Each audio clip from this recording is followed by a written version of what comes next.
Hello dear students, today we will start a new unit 3rd, magnetic effects of current and magnetism, that is called electromagnetism। प्यारे बच्चों, ये unit हमारे exam में 9 marks में पूछी जाती है, जिसका पहला चैप्टर आपका magnetic field due to current, कि करंट के फ्लो होने से हमारा क्या प्रोड्यूस होता है, मैग्नेटिक फील्ड प्रोड्यूस होता है। अब उस मैग्नेटिक फील्ड को हम किस तरह निकालेंगे वो हमें यहाँ पे पढ़ना है। जो टर्म है आपकी इलेक्ट्रोमैग्नेटिज्म क्या होती है, जिसका आप जानते हैं फिजिक्स की ब्रांच है, जिसके अंदर हम क्या पढ़ते हैं, मैग्नेटिज्म, चुंबक के इफेक्ट्स के बारे में पढ़ते हैं। किसकी हेल्प से, चुंबक किस हेल्प से बनी है, due to electric current, current के फ्लो होने से। अब करंट फ्लो होने से हमारा मैग्नेटिज्म बनता है, ये किसने बताया था स्टार्टिंग में, जो बताया था किसने, ओरिस्टिड ने, ओरिस्टिड एक्सपेरिमेंट। प्यारे बच्चों, ओरिस्टिड ने बताया था अगर किसी गिवन वायर में जो हमें कंडक्टर दिया है ए बी, जिसके अक्रॉस हमने ईएमएफ सोर्स लगाया है, की के थ्रू कनेक्ट किया है, और उस वायर में हमारा क्या फ्लो हो रहा, करंट, करंट की डायरेक्शन है A to B, positive to negative. अब करंट जब वायर में फ्लो कर रहा है, इस वायर के आसपास अगर हम क्या लेके आते हैं, कंपास नीडल, तो हमने देखो जो कंपास नीडल के जो पोल्स हैं, south pole and north pole, अगर हमारा करंट फ्लो कर रहा है from south to north, then the north pole of the magnetic needle is deflected towards west. इसका मतलब ये था, और स्टडी ने यहाँ से कंक्लूड ये किया, कंपास नीडल जो है, जो मैग्नेटिक नीडल है, उसके पोल्स तभी डिफ्लेक्ट हो सकते हैं जब उसके पास कोई दूसरा मैग्नेटिक फील्ड हो। अब हमने मैग्नेटिक फील्ड तो यहाँ पे प्लेस नहीं किया था, हमने सिर्फ क्या कहा था, एक वायर है जिसमें करंट फ्लो कर रहा है। तो ओरिस्टिड ने कहा यही करंट कैरिंग वायर अपने चारों तरफ क्या इफेक्ट बनाती है, एक मैग्नेटिक फील्ड क्रिएट करती है, और उसी मैग्नेटिक फील्ड में जो हमने कंपास नीडल रखी थी उसके पोल्स डिफ्लेक्ट हो जाते हैं, जिसका उन्होंने रूल बताया एम्पियर स्विमिंग रूल से। ये जो मैग्नेटिक फील्ड की डायरेक्शन है वो क्या होगी, मैग्नेटिक फील्ड डायरेक्शन देते हैं एम्पियर स्विमिंग रूल से, या जिसका हम दूसरा नाम देते हैं सिनो रूल, जो बाद में लेटर हम डिफाइन किया। इसका मतलब था, if current is flowing from south to north, then the north pole of the magnetic needle deflected towards west and vice versa. अगर आपका करंट फ्लो होता है नॉर्थ टू साउथ, अगर हम बात फॉलो करते हैं नॉर्थ टू साउथ, तो हमारा जो ये नॉर्थ पोल है वो कहाँ डिफ्लेक्ट हो जाता है, वेस्ट की तरफ। ये था हमारा ओरिस्टिड एक्सपेरिमेंट। अब स्ट्रेट वायर में जो करंट था उसके चारों तरफ जो फील्ड है वो कैसा बनेगा, अगर हमारी वायर में करंट क्या जा रहा है, अपवार्ड, तो उसके चारों तरफ मैग्नेटिक नीडल की, उसके बेस पर हमने ये प्लेस किया मैग्नेटिक नीडल रखने के पास, कि उसके जो फील्ड बनता है वो किस में बनता है, सर्कल्स की फॉर्म में बनता है, कंसेंट्रिक सर्कल्स की फॉर्म में। जितना आप वायर से दूर जाओगे फील्ड की वैल्यू क्या होती जाएगी, वीक होती चली जाएगी।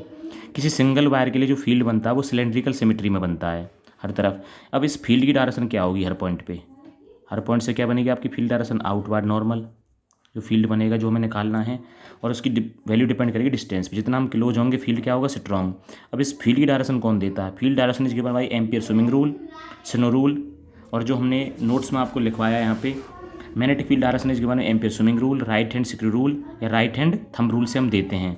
और राइट हैंड थंब रूल या स्क्रू रूल क्या था, उसमें कहा था करंट आपका अपवार्ड डायरेक्शन में फ्लो कर रहा है, थंब क्या बता रहा है, करंट की डायरेक्शन को, तो उंगलियों का जो मडाव है वो क्या बताएगा, फील्ड की डायरेक्शन को। अगर करंट आपका अपवार्ड है तो फील्ड जो बनेगा क्या बनेगा, एंटी क्लॉकवाइज। अगर करंट डाउनवर्ड होगा तो फील्ड क्या बनेगा आपका, क्लॉकवाइज बनेगा। अब इसी वायर के चारों तरफ जो फील्ड बनता है इसे बोलते हैं मैग्नेटिक फील्ड। जितनी आप डिस्टेंस बढ़ती जाएगी इस फील्ड की वैल्यू क्या हो जाएगी, कम होती चली जाएगी। तो मैग्नेटिक फील्ड क्या होता है, किसी भी करंट कैरिंग वायर या मैग्नेट के चारों तरफ वो रीजन जिसमें अगर एनोदर मेटेरियल आए तो उस वायर के हम मैग्नेटिक इफेक्ट्स को क्या कर सकते हैं, महसूस कर सकते हैं, that is called magnetic field, जिसके नाम क्या ही है, मैग्नेटिक फील्ड भी बोलते हैं, मैग्नेटिक फील्ड इंडक्शन भी बोलते हैं, या मैग्नेटिक फ्लक्स डेंसिटी भी बोलते हैं, जिससे हम नेक्स्ट टॉपिक में उसकी यूनिट एंड डायमेंशंस निकालेंगे। प्यारे बच्चे, जो मैग्नेटिक फील्ड एक वेक्टर क्वांटिटी होती है उसकी डायरेक्शन किससे देते हैं, राइट हैंड थंब रूल, जो हमने भी बताया था। ये रूल ये बताता है कि थंब जो हमारी डायरेक्शन को बता रहा है करंट को, अगर करंट अपवार्ड में है तो मैग्नेटिक फील्ड क्या होगा, एंटी क्लॉकवाइज। अगर करंट डाउनवार्ड में होगा तो फील्ड क्या होगा, क्लॉकवाइज होगा। वो हम इस रूल से देखेंगे, थंब रूल से, एंटी क्लॉकवाइज, और डाउनवार्ड के लिए क्या होगा, क्लॉकवाइज। दूसरा रूल होता है फ्लेमिंग्स लेफ्ट हैंड रूल, इसकी हेल्प से भी हम किसी डायरेक्शन देते हैं, मैग्नेटिक फील्ड की हेल्प से डायरेक्शन। इसमें कहा था अगर हम राइट हैंड की अपनी जो लेफ्ट हैंड की, फ्लेमिंग लेफ्ट हैंड रूल पढ़ रहे हैं, लेफ्ट हैंड की थंब को, फर्स्ट फिंगर को और सेंट्रल फिंगर को इस तरह स्ट्रेच करते हैं, तीनों में एंगल क्या बनता है, 90 degree. First finger is denoting towards the magnetic field, central finger denoting the direction of vector, then the thumb represent the direction of force, motion of conductor. और वही था जो फोर्स की डायरेक्शन होगी, अगर चार्ज पार्टिकल आपका positive है तो फोर्स क्या होगा, अपवार्ड।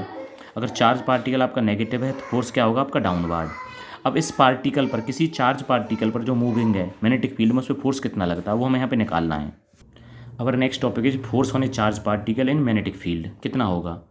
तो let us consider a charge particle, जिसकी वैल्यू यहाँ ली हमने unit positive Q. Which is moving in magnetic field. Magnetic field direction हमने दी है बी वेक्टर, और चार्ज पार्टिकल जो मूव कर रहा है with velocity V making angle theta with the direction of field. Field के ना वो अलॉन्ग जा रहा है ना परपेंडिकुलर, हमने थीटा एंगल इफेक्ट किया है। तो according to thumb rule, thumb denotes the direction of force, जो क्या होगी उस पर अपवार्ड होगी।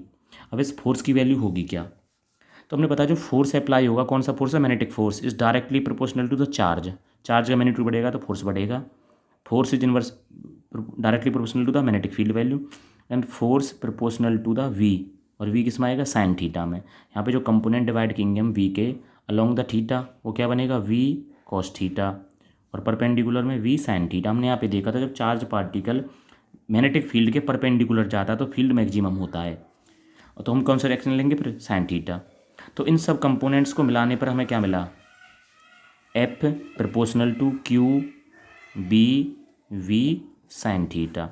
हेयर प्रोपोर्शनलिटी कांस्टेंट 1, जिसकी वैल्यू क्या बनेगी, Q B V sine theta. और इसे हम यहाँ पे निकाल भी सकते हैं, जो एफ की वैल्यू बनेगी किस में, वेक्टर फॉर्म में जो बनेगी यहाँ पे, F equals to Q into V cross में बी। जो एंगल है हमारा किसने बनाया, वेलोसिटी वेक्टर ने मैग्नेटिक फील्ड के साथ। तो ये फोर्स की वैल्यू आती है किस पर, चार्ज पार्टिकल पर, किस में, मैग्नेटिक फील्ड में। लेकिन इसके लिए कंडीशन क्या है, चार्ज पार्टिकल क्या चाहिए, मूविंग। अगर चार्ज पार्टिकल हमारा रेस्ट में है, if V equals to 0, then हमारा फोर्स क्या बनेगा, अगर वेलोसिटी वेक्टर अगर चार्ज पार्टिकल स्टैटिक है मतलब रेस्ट है, तो मैग्नेटिक फोर्स क्या हो जाएगा हमारा, 0 हो जाएगा। अगर एंगल्स की बात करें, अगर हमारा जो पार्टिकल है जो क्यूब पार्टिकल था, अगर फील्ड के साथ अलोंग जा रहा है, थीटा की वैल्यू क्या है, 0 डिग्री, तो क्या बनेगा, साइन 0 0, तो फोर्स क्या बन जाएगा हमारा, जो एफ एम में वो मिनिमम बन जाएगा, मिनिमम मतलब 0। If charge particle moves perpendicular, अगर ये चार्ज पार्टिकल है फील्ड वेक्टर के साथ क्या जाता है, परपेंडिकुलर मूव करता है, तो साइन 90 पे जो मैग्नेटिक फोर्स होगा वो क्या होगा, मैक्सिमम, जिसकी वैल्यू क्या कहलाएगी, क्यू बी वी से निकालेंगे हम। और आपको एक बात यहाँ से ध्यान रखनी है, जो चार्ज पार्टिकल होता है स्टैटिक, अगर चार्ज पार्टिकल रेस्ट में हो तो हमारा उस पर कोई फोर्स नहीं लगता, सिर्फ कौन सा फील्ड बनता है, चार्ज पार्टिकल की इलेक्ट्रिक फील्ड बनता है। लेकिन अगर चार्ज पार्टिकल मोशन में होता है तो दो फील्ड क्रिएट होते हैं, इलेक्ट्रिक भी और मैग्नेटिक भी। प्यारे बच्चों, जो हमारा फॉर्मूला बना है इसी से जो हमने अभी टर्म पढ़ी थी, F is the force, Q is the charge, B is the magnetic field. B क्या होता है, मैग्नेटिक फील्ड, जिसे हम मैग्नेटिक फ्लक्स डेंसिटी बोलते हैं, इसकी यूनिट निकालनी है। तो S I unit of B, B is called magnetic field या मैग्नेटिक फ्लक्स डेंसिटी। तो बी की वैल्यू यहाँ से क्या बनेगी, बी इक्वल्स टू जो बनेगा हमारा यहाँ से एफ अपॉन में क्यू वी, और साइन 90 ले रहे हैं हम, थीटा की वैल्यू क्या है, sine 90 equals to 1 maximum case में। तो फोर्स के लिए हमें पता है क्या होता है, न्यूटन, चार्ज के लिए कूलाम, और वेलोसिटी के लिए मीटर पर सेकंड, जिसे आप सोल्व आउट करके क्या निकाल सकते हैं, इसका डायमेंशनल फार्मूला। यूनिट तो ये हो गई, जिसका डायमेंशनल फार्मूला आप निकालेंगे न्यूटन के लिए m1 L1 T-2, कूलाम के लिए 80, मीटर के लिए L1, सेकंड के लिए T-1, जिससे L1 से L1 कैंसिल आउट, तो मिला क्या हमें, m1 L0 T-2, पहले ये T-1 से ये कैंसिल आउट प्लस का, तो T-2 और a ऊपर जाने पर a-1। It is the dimensional formula field. Unit क्या बनती है, न्यूटन, सेकंड ऊपर गया, न्यूटन सेकंड पर कूलाम पर मीटर जो वैल्यू बनी। लेकिन इसके अलावा जो फील्ड की डायरेक्ट यूनिट होती है उसे क्या बोलते हैं हम, Tesla, denoted by capital T, Tesla बोलते हैं। टेस्ला का दूसरा नाम होता है जो बी की वैल्यू बनती है, वेबर, जिसे हम फोर्थ यूनिट में पढ़ेंगे, वेबर पर मीटर स्क्वायर। टेस्ला तो हमारी कौन सी यूनिट है, एस आई यूनिट। अगर हम इसकी सी जी एस यूनिट की बात करें, C G S unit of B, जिसे हम बोलते हैं गॉस, GAUSS, और गॉस की वैल्यू क्या होती है, 1 गॉस इक्वल्स टू 10⁻⁴ टेस्ला जो होता है। ओके प्यारे बच्चों।